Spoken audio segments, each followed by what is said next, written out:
Hello दोस्तों, नमस्कार। स्वागत है आपका आपके यूट्यूब चैनल एग्ज़ाम 91 पे। देखो दोस्तों, कल हम लोगों ने जो है एक करंट का वीडियो डाला हुआ था, जो कि आपके एमटीएस के एग्ज़ाम के लिए जो बहुत इंपॉर्टेंट पार्ट था, जिसमें आपको कम से कम 4 से 5 क्वेश्चन करंट के ही देखने को मिलेंगे। उसी से रिलेटेड मैंने 100 क्वेश्चन ऐसे बनाए हुए थे जो कि आपके आने वाले पेपर के लिए इंपॉर्टेंट थे, जो आपको वहाँ से फंसेंगे। ये मैं इसलिए ये बात कह रहा हूँ कि अभी तक हम लोगों ने 18 प्रैक्टिस सेट कर रखे हैं, और 18 के 18 प्रैक्टिस सेट में से एक क्वेश्चन ऐसा जरूर होता था कि ये 100 क्वेश्चन में से आपको मिलेगा। तो उस बेस पे मैं ये कह रहा हूँ कि ये जो 100 क्वेश्चन है, यही क्वेश्चंस आपको उठा के पेपर में भी देखने को मिलेंगे। अब वो किस पेपर में कैसे आ जाएंगे, मेरा तो मानना ये है कि हर पेपर में आपको 1 या 2 क्वेश्चन इन 100 क्वेश्चंस में से जरूर मिलेगा। तो आप लोग इसके साथ बने रहिए, जरूर देखिए। क्यों? क्योंकि आपको आने वाले समय में ये पेपर जो ये करंट के क्वेश्चन होंगे, ये आपको 100% मिलेंगे और ये आपको 1 नंबर दिलाएंगे। तो इसलिए दोस्तों, वीडियो को देखिए, वीडियो को लाइक कीजिए, वीडियो को शेयर कीजिए, और जितने भी नए लोग चैनल पे आके जुड़ते हैं दोस्तों, सभी लोग चैनल को सब्सक्राइब जरूर कर लिया करें, क्योंकि उससे जो है आपको आने वाले सभी वीडियोस की नोटिफिकेशन मिल जाएगी और आप उन वीडियो को आसानी से देख सकते हैं। चलिए हम लोग स्टार्ट करते हैं। कल 50 तक हो चुके थे, आज 51 से स्टार्ट करते हैं। 51 में क्या लिखा है? उपग्रह संचार के लिए स्पेक्ट्रम की नीलामी करने वाला विश्व का पहला देश कौन बना है? तो ये भारत है। कि जो उपग्रह संचार होता है उसमें जो स्पेक्ट्रम की नीलामी जो की जाती है, उसको करने वाला देश पहला भारत बन गया है।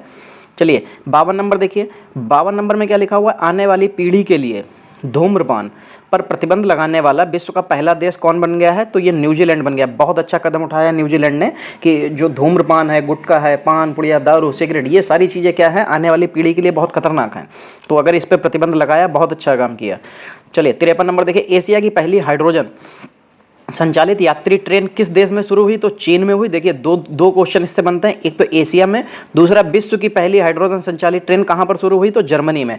ये जो हाइड्रोजन संचालित यात्री ट्रेन की जो शुरुआत हुई है जर्मनी में, ये हमारे एक बार प्रैक्टिस सेट में क्वेश्चन पूछा जा चुका है। एशिया का नहीं आया था अभी तक, तो एशिया का मैंने यहाँ पे मेंशन कर दिया है कि एशिया की पहली हाइड्रोजन संचालित यात्री ट्रेन किस देश में शुरू की गई? तो ये चीन में शुरू की गई। दोस्तों मैं आपको यहाँ पे एक जानकारी और दे दूँ, ये पैटर्न खत्म होने के जस्ट बाद में मैं बताता हूँ आपको क्या सीरीज मिलेगी। बाकी मैं आपको अभी कुछ क्वेश्चन ऐसे प्रोवाइड कराऊंगा जो कि आपके उसमें एसएससी मतलब कहीं ना कहीं किसी ना किसी में आए हुए हैं। तो कल हम लोगों के जो क्वेश्चन होगा वो राष्ट्रीय मतलब जो वीडियो आएगा वो राष्ट्रीय महोत्सव पे आएगा।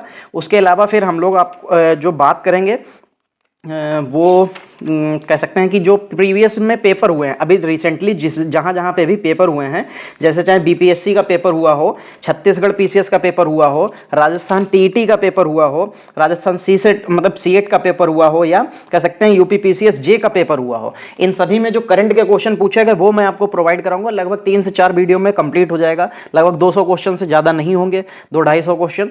तो क्या होगा कि अगर वो 200-250 क्वेश्चन आपको मिलते हैं तो वो फिर से रिपीट हो सकते हैं। अगर वो फिर से रिपीट होते हैं तो हमारे पढ़े हुए होंगे तो हम उनको अटेंड कर सकते हैं। ठीक है, अटेम्प्ट हो जाएंगे आराम से। चलिए 55 नंबर देखिए। मधुमक्खियों के लिए टीके की मंजूरी देने वाला विश्व का पहला देश कौन बना है? तो दोस्तों ये अमेरिका बन गया है। विश्व की सबसे लंबी यात्री ट्रेन चलाने का विश्व रिकॉर्ड किस देश ने बनाया है? तो ये स्विट्जरलैंड ने बनाया है।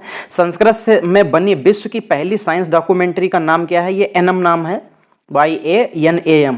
दोस्तों याद रखिएगा, ये संस्कृत से रिलेटेड है, अपने इंडिया के लिए बहुत इंपॉर्टेंट है कि संस्कृत से बनी विश्व की पहली साइंस डॉक्यूमेंट्री, क्योंकि साइंस डॉक्यूमेंट्री वो संस्कृत में बनी हुई है, तो उसका नाम क्या है? वो एनम नाम है, और ये इंडिया में बनाई गई है। किस देश ने अपना पहला स्थायी ब्रिटिश भारतीय सेना स्मारक बनाने की घोषणा की है? तो ये स्कॉटलैंड है।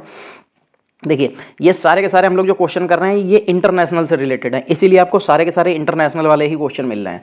पाकिस्तान की कौन सी फिल्म ऑस्कर 2023 के लिए इतिहास में पहली बार शॉर्ट लिस्ट हुई थी? मतलब आज तक पाकिस्तान की कोई फिल्म ही शॉर्टलैंड नहीं, मतलब जो है शॉर्ट लिस्ट हुई ही नहीं थी। पहली बार कोई शॉर्ट लिस्ट हुई है जिसका नाम क्या है? जॉयलैंड नाम है। ठीक है, याद रखिएगा, ये इंपॉर्टेंट है क्योंकि ये फर्स्ट टाइम हुआ है पाकिस्तान में। तो ये क्या हो जाएगी? ये क्या नाम हो जाएगा फिल्म का? जॉयलैंड हो जाएगा। ठीक। विश्व का सबसे लंबे नदी क्रूज गंगा विलास कहां तक चलाई जा रही है? तो ये सबसे लंबी है, कौन सी हो जाएगी? कहां से? ये डिब्रूगढ़ से वाराणसी तक चलेगी। चलिए फिर देखिए 61 वाले में क्या है, किस देश ने 2028 तक चंद्रमा पर अपना पहला बेस बनाने की घोषणा की है, मतलब वहां पे जाके कुछ ना कुछ काम करेंगे, रहेंगे जाके, तो कौन है वो, चीन। ये घोषणा ही कर दी है, इसका बस का है नहीं। ठीक है, चलिए, भारत ने किस देश को पहली बार 6 मारवाड़ी घोड़ों को निर्यात किया है, तो बांग्लादेश को निर्यात किया है उसने। बाकी ये खैर क्वेश्चन ऐसे ही था, इतना इंपॉर्टेंट क्वेश्चन नहीं है ये। 67 देखिए, वर्तमान में दुनिया का सबसे बुजुर्ग व्यक्ति कौन बन गया है, मतलब जीवित व्यक्ति कौन बन गया है, तो ये मारिया ब्रान्यास मोरेरा, स्पेन के रहने वाले हैं ये। ठीक है, इनकी उम्र मेरे हिसाब से जो मैंने कहीं पे पढ़ी हुई थी तो ये थी करीब करीब 112 है या 122 है, कुछ ऐसे ही थी, मतलब लास्ट में 2 था, मुझे एग्जैक्टली याद नहीं है कि 112 थी कि 122 थी। तो ये सबसे बुजुर्ग जीवित व्यक्ति बन गए हैं। कौन नाम है इनका, क्या नाम है, मारिया ब्रान्यास मोरेरा। चलिए 64 नंबर देखिए, ग्लोबल 500 रिपोर्ट 2023 के अनुसार विश्व का सबसे मूल्यवान ब्रांड कौन बन गया है, तो अमेजॉन बन गया है। ठीक है, जो ग्लोबल 500 रिपोर्ट जो जारी होती है उसके अनुसार जो है विश्व का सबसे मूल्यवान ब्रांड कौन बन गया, तो अमेजॉन बन गया है। चलिए दोस्तों, फिर आगे बढ़ते हैं, 65 नंबर देखते हैं क्या लिखा हुआ है। हेनले पासपोर्ट इंडेक्स, ये बहुत इंपॉर्टेंट है आपके लिए, ये पेपर में बहुत बार पूछा गया। अभी मैं लास्ट में आपको बिल्कुल जो है, अभी ये सारे टॉपिक हम लोग जो कवर कर रहे हैं ये तो आपके 100 क्वेश्चन थे, फिर इसके बाद मैं अभी आपको जो है कुछ 1-2 चीज़ें और प्रोवाइड कराने के बाद मैं आपको इंडेक्स दे दूंगा इस समय प्रेजेंट में कौन क्या है, क्योंकि देखिए आपके किसी न किसी एक पेपर में ऐसा क्वेश्चन आएगा कि प्रेजेंट में जो मंत्रियों से रिलेटेड, मतलब कैबिनेट मंत्री या ऐसे ही, तो क्या होगा, इससे आपको रिलेटेड क्वेश्चन जरूर आएंगे, तो प्रेजेंट में कौन क्या है वो भी मैं आपको बता दूंगा। चलिए, तो हेनले पासपोर्ट इंडेक्स 2023 के अनुसार दुनिया में सबसे मजबूत पासपोर्ट किस देश का है, तो जापान का है सबसे मजबूत पासपोर्ट। कौन सी कंपनी विश्व की सबसे बड़ी पवन सौर हाइब्रिड पावर का निर्माता बन गई, तो अडानी ग्रीन एनर्जी बन गई है ये। मुंबई के छत्रपति शिवाजी महाराज अंतरराष्ट्रीय हवाई अड्डे पर उतरने वाला विश्व का पहला बड़ा विमान का नाम क्या है, तो इसका नाम है एयरबस बेलुगा, बगुला मत कह लीजिएगा, एयरबस बेलुगा नाम था इसका। ठीक, चलिए 69 नंबर देखिए, किस सम्मेलन में लॉस एंड डैमेजेस कोष बनाने की घोषणा की गई, COP 27, शर्म अल शेख मिस्र। ठीक है, कहाँ की गई, मतलब ये शर्म अल शेख मिस्र जो है इसने की है, किस सम्मेलन में लॉस एंड डैमेज कोष बनाने की घोषणा की गई, तो COP 27 है। ये याद रखिएगा कि इसका नाम पूछा जा सकता है, ये इंपॉर्टेंट है, क्या नाम, COP 27, ये पूछा जा सकता है कि किस सम्मेलन में लॉस एंड डैमेज कोष बनाने की घोषणा की गई, तो COP 27 में की गई। बाकी शर्म अल शेख मिस्र इसकी कोई इतनी ज़्यादा नहीं है। 70 नंबर देखिए, 152-56 फीट ऊंची, एक सेकंड रुकिए, इसको देख लेते हैं कि इसमें कुछ मिस्टेक तो नहीं हो गई, मिसप्रिंट तो नहीं हो गया है।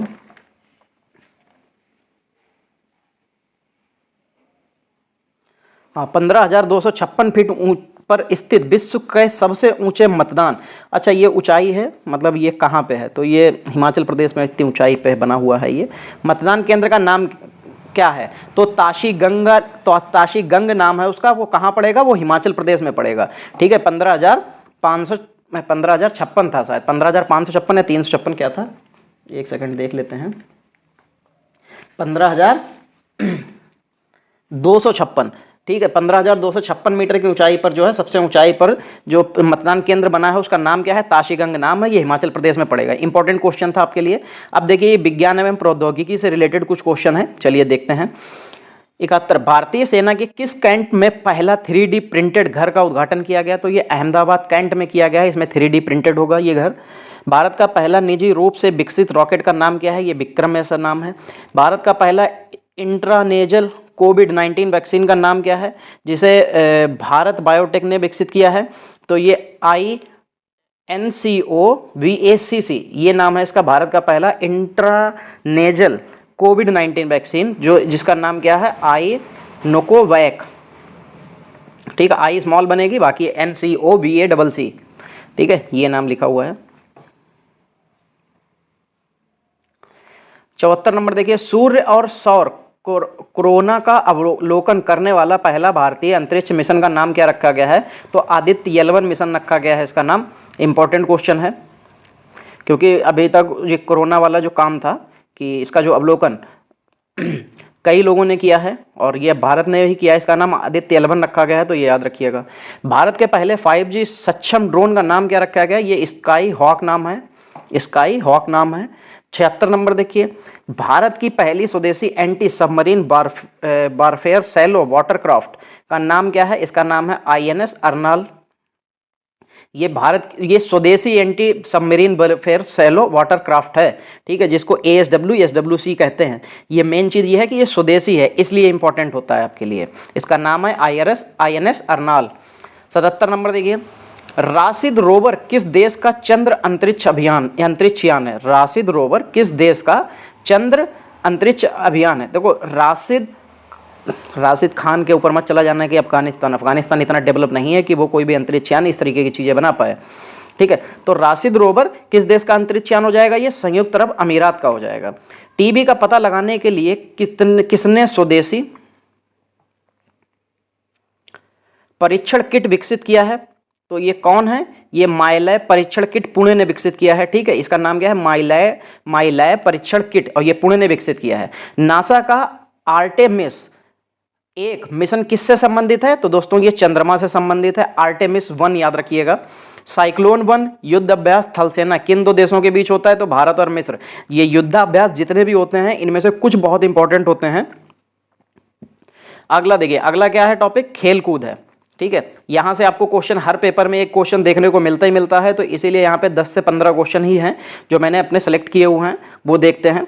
81 नंबर देखिए, पुरुषों की फीफा वर्ल्ड कप 2022 में पहली महिला रेफरी कौन बनी है? स्टेफनी फ्रेफाल्ट बनी है, और ये फ्रांस की हैं। जैसे कि उसमें क्रिकेट में भी जो एम्पायरिंग करने वाली पहली महिला बनी थी, उनका भी नाम बहुत इंपॉर्टेंट था, और ऐसे ही ये पुरुष की जो फीफा वर्ल्ड कप जो है पहली महिला रेफरी बनी है, इनका भी नाम इंपॉर्टेंट है। तो दोस्तों दोनों को याद रखिएगा।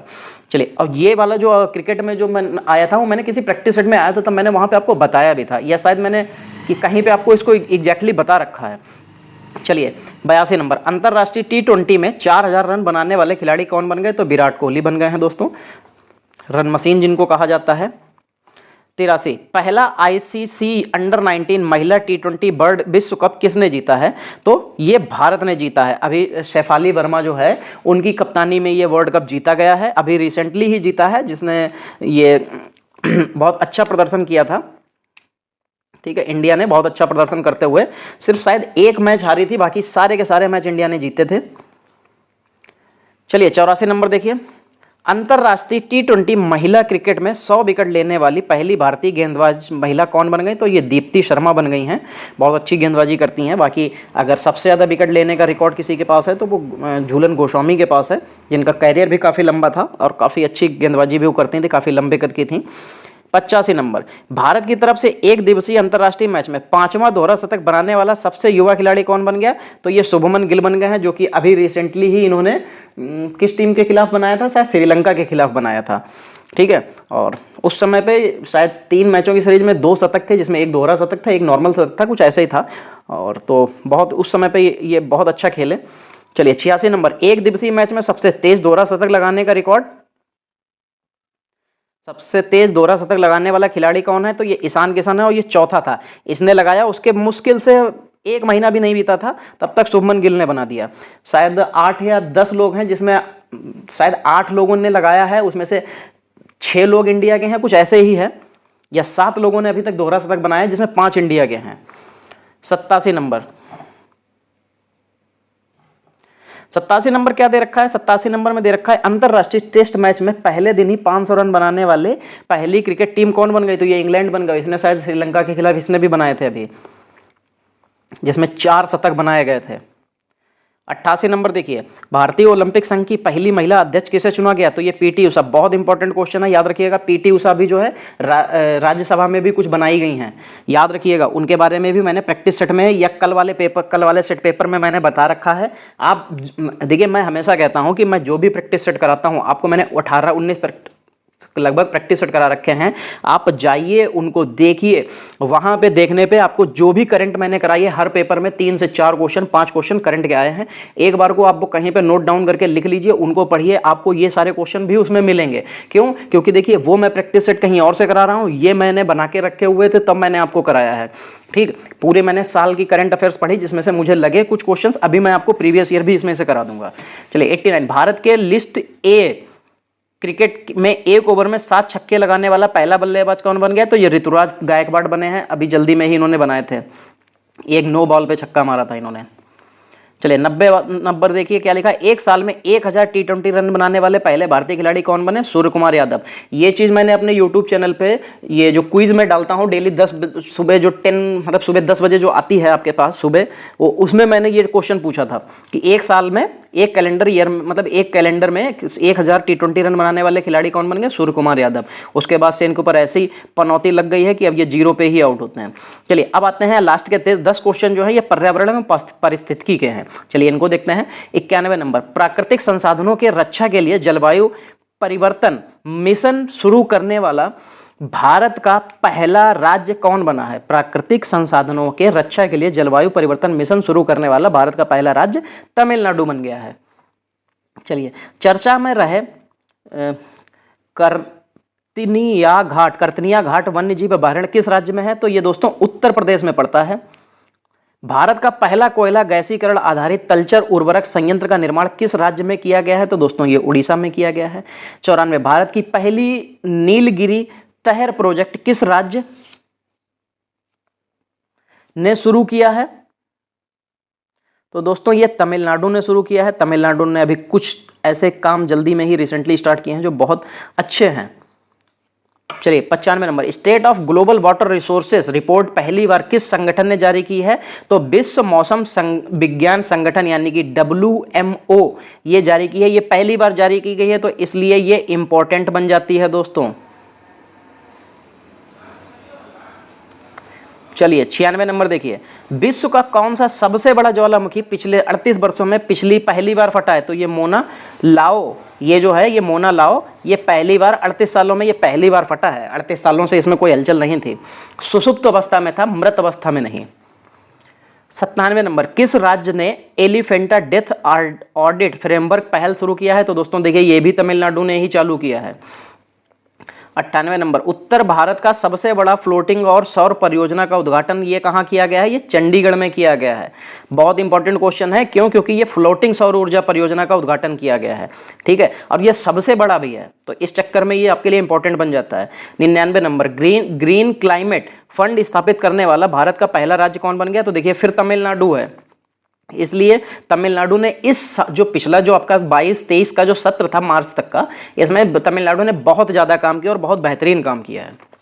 तो ये क्या काम था? ग्रीन क्लाइमेट फंड स्थापित करने के लिए, ठीक है। इसने भारत का पहला राज्य तमिलनाडु बन गया। किस राज्य ने भारत की पहली हरित ऊर्जा आधारित सौर पैनल बनाने की घोषणा की? तो ये उत्तराखंड ने जारी किया है, ठीक है। ये पहली हरित ऊर्जा आधारित सौर पैनल बनाएगा।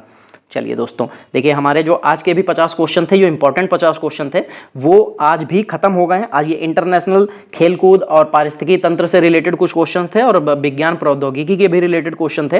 तो इसलिए ये भी क्वेश्चन हमारे इंपॉर्टेंट हैं, क्योंकि यहाँ से आपको कुछ क्वेश्चन ऐसे होते हैं जो जरूर पेपर में देखने को मिलते हैं। तो दोस्तों यहाँ से भी आप लोग इनको देखिए, याद कीजिए, हो सके तो नोट डाउन करके रखिए, या 2-3 बार वीडियो देख लीजिए। 2-3 बार वीडियो देखने में आपका ये कंप्लीट हो जाएगा, और ऐसा कुछ नहीं है कि याद ना हो, याद हो जाएगा, 100% याद हो जाएगा। चलिए दोस्तों, तो फिर आज की क्लास को तो हम लोग यहीं पे समाप्त करते हैं। अगर आपको ये सेशन अच्छा लगा है तो वीडियो को लाइक कीजिए, वीडियो को शेयर कीजिए अपने दोस्तों, अपने ग्रुप्स में, ठीक है, जो स्टडी वाले जैसे भी आपके पास ग्रुप हो सभी में शेयर कीजिए, तो जिससे और भी लोग जुड़ेंगे तो और भी लोगों को फायदा होगा। और आप अगर चैनल पर नए आए हैं या अभी तक आपने चैनल को सब्सक्राइब नहीं किया है तो दोस्तों चैनल को सब्सक्राइब कर लीजिए और बेल आइकन को ऑल पे क्लिक कर लीजिए, जिससे आपको आने वाले सभी वीडियोस की नोटिफिकेशन मिलती रहे और आप सारे के सारे वीडियो देख सकें। चलिए दोस्तों आज की क्लास यहीं पर समाप्त करते हैं, मिलते हैं अगली क्लास में, तब तक के लिए जय हिंद दोस्तों।